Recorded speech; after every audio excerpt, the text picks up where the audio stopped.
So, David Moyes has just finished his press conference ahead of the Nottingham Forest game on Saturday, 3 p.m. kickoff at the London Stadium.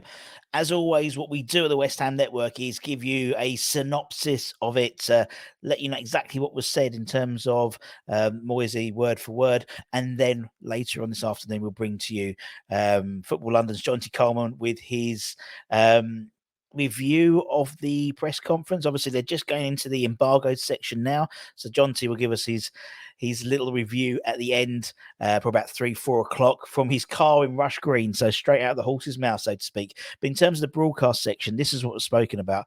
Firstly, team news. That's all important when we're talking about these things. The team news is as followed. Kurt Zouma is back in training. Maxwell Cornet is back in training. Lucas Paqueta is doing a little bit. I know what I'm going to do, and I know we're not going to tell you. I think Danny Ings is getting fitter now. If we look through our injuries this season, I think it's been incredible. I don't want to dwell on it. We've had Naif, but we've had Naif Aged and Craig Dawson throughout the season.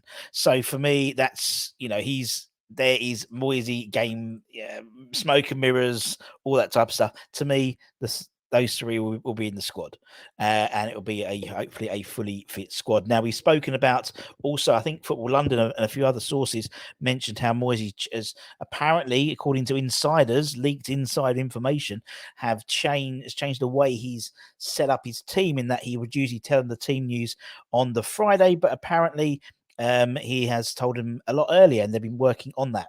Surely doesn't that make sense to do that anyway? Anyway, speaking about Danny Ings. Danny Ings is one of the things. Apparently, if rumours are to be believed, he's due to start. He was asked about Ings more specifically after that comment. And he said that in terms of Danny, I think Danny Ings' reputation speaks for itself. I'm hoping he can reintroduce that here. He's getting closer to readiness now. He's settling in. It's like we have to get him out in the next 2, 3, 4 weeks, next 2 days, David, I think, to be honest. But it clearly is, there was a lot of emphasis on questions asked on Danny Ings, with people asking them about starting. Obviously, he won't go into that. A lot of those being in the embargo section, which will come out, I think, about 10:30 in the UK in the evening. So keep an eye out for that in terms of any interesting stuff. In terms of the squad, he was asked how the squad are coping. Are they motivated? And he basically said yes. Silly question, silly answer, really. He said they are really committed, focused on the job, and looking forward to getting it underway. The job being beating Nottingham Forest at the London Stadium tomorrow. Make sure you check out the watch along with Anton. Asked about the game itself on Saturday. It's a really big game. All of the games are big. Too bloody right.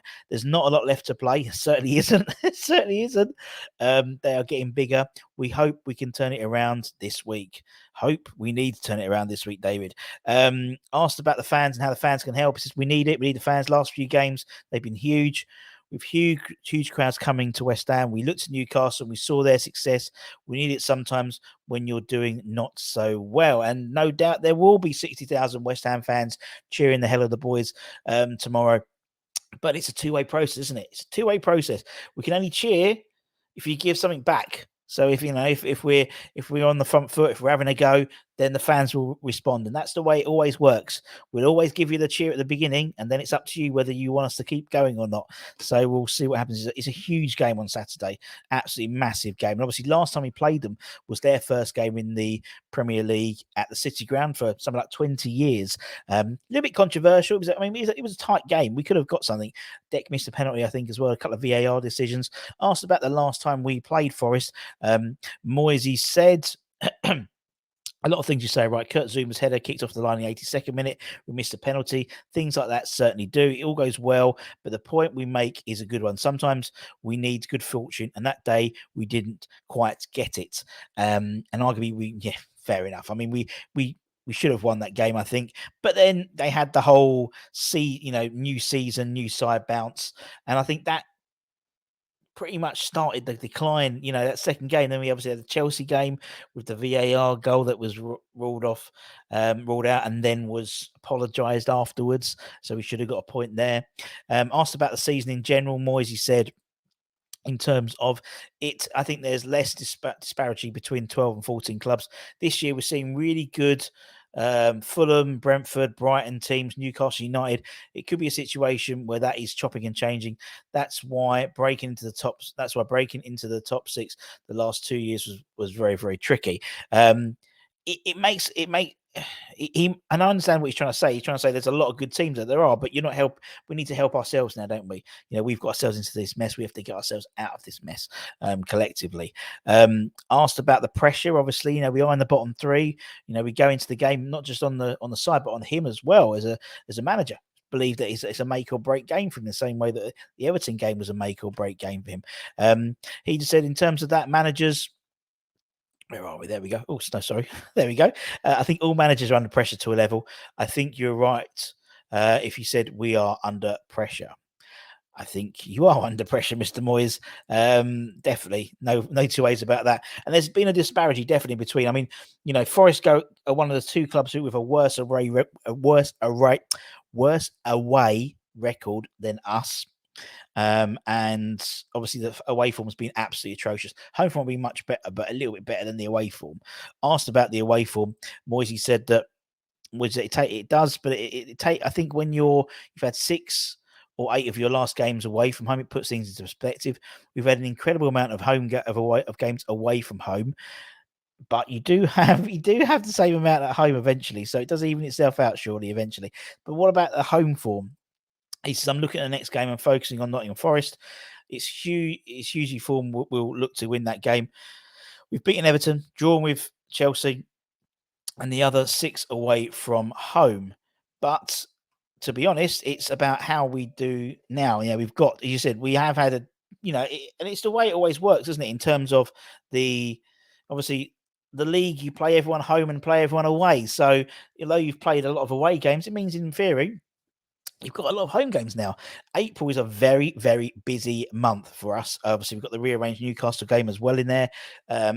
Potentially, if we qualify and move forward in the FA Cup and maybe even the Europa Conference League as well, there'll be extra games in there. Asked of the Europa Conference League, obviously the draw was taken just before the actual press conference itself. Obviously, we drew AEK Larnaca from Cyprus, the first one out of the hat as well, which is quite funny. Usually about towards the end, aren't we?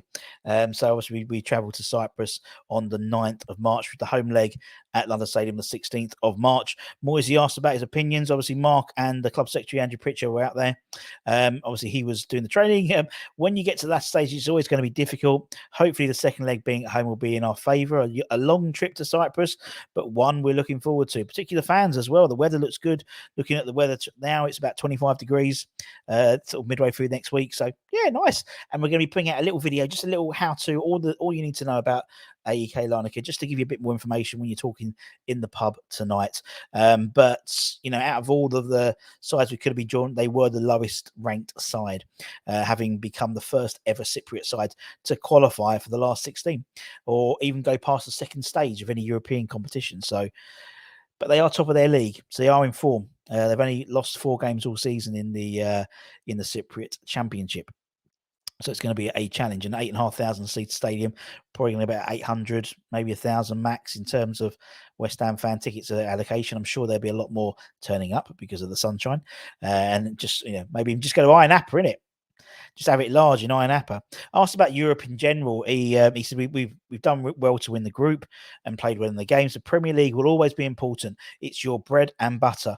We've taken a huge away support wherever we've gone, and obviously we'll be taking a big away support to Cyprus, albeit, as I said, 1,000 probably tickets, 800, 1,000 allocation, but the majority, there'll be a lot of people travelling anyway, just for a nice long weekend potentially in Cyprus. I mean, me and Anton had this debate, and I think that it was Irish Tommy and Anton had this debate whether Anton wanted Lazio or Fiorentina, one of the big boys, so to speak. Tommy wanted AEK Larnaca, sort of that sort of the easy one, just to get through the rounds. And I sort of understand both sides of that argument. You might want to play the bigger sides because the whole idea of going to Europe, you want to play the Barcelonas, you want to play, but then you're more likely to lose against the Barcelonas. And actually, the prize money is exactly the same whether you're playing Barcelona or whether you're playing Larnaca in the next round, or the equivalent Lazio or AEK Larnaca. You're still going to get the same amount of prize money moving forward, and it's still the next step in the Europa Conference. So we'll see what happens over there. Now, obviously, there's been a lot of talk this week about regulations. Mr. Sullivan came out and said a piece, a commentary piece via Carve from Sky Sports. Moyes was asked specifically about that white paper in terms of the football regulations paper, and he was quite sort of blunt with what he said. Basically, said, "I'd like to read the paper first to see what I'm commenting on. Football in this country is brilliant." I'll be interested to see what the paper says, but I can't comment it on. Yes, asked about his relationship with Sullivan, actually, because obviously one of the things, obviously, when you're not performing well, is the relationship between the manager and the owners. And people tend to say, I can't remember who it was. There was a manager I was listening to a podcast, and they said, "How did you know when you're going to get the sack?" And he said, when the owner wouldn't take my call. So he kept on putting me to voicemail. His secretary wasn't getting back to me. Obviously, the relationship between the owner and the manager is critical, to be honest. Asked about his relationship with Sullivan, he just said, basically, I speak to Davey quite regularly. The first thing we want to do is make sure we climb the table as quickly as we can. There's a lot of things we want to do. We're going to have to keep improving. We certainly are, Mr. Moyes. We certainly are, Mr. Moyes. And that was it in terms of the press conference, in terms of the broadcast press conference. Now, what happens is they then have the embargoed section. So you won't see the embargoed section. You'll see the broadcast. The club will put it out very shortly, I'd imagine, in terms of some of the questions asked. And then about 10:30, all the journalists who are in the embargo section will then be allowed to release what's been said. And so it may be more specific team news or something like that. But in terms of what we've got, the headlines, is basically pretty much everyone's back. He's got a plan, and by the sounds of it, it's a different plan. We hope so. But I'm reading between these lines. As he said, Kurt Zouma is back in training. Maxwell Cornet is back in training. Lucas Paqueta is doing a little bit. I know what I'm going to do, and I know we're not going to tell you. And that's it. We'll have John T later on giving his views of how he thought the press conference went, any interesting facts, any interesting bits and tidbits he wants to talk about. And then we've got Irish Tommy later on tonight on the Late Show. So make sure you check that at 10 o'clock. And also check out kumb.com as well. We do these on a Friday, these Hammers headlines. We make them basically the press conference because that's all people want to talk about at the moment is the game coming up on Saturday. I'll be hopefully out of bed and we'll be at the London Stadium bright and early to do a match day morning for you.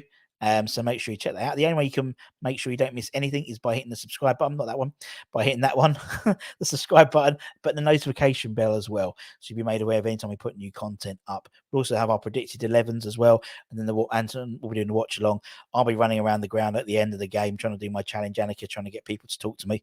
And then we start all over again. So take care, stay safe, stay warm, stay humble, keep the faith, my friends. And we'll see you guys very, very soon. Come on, you Irons.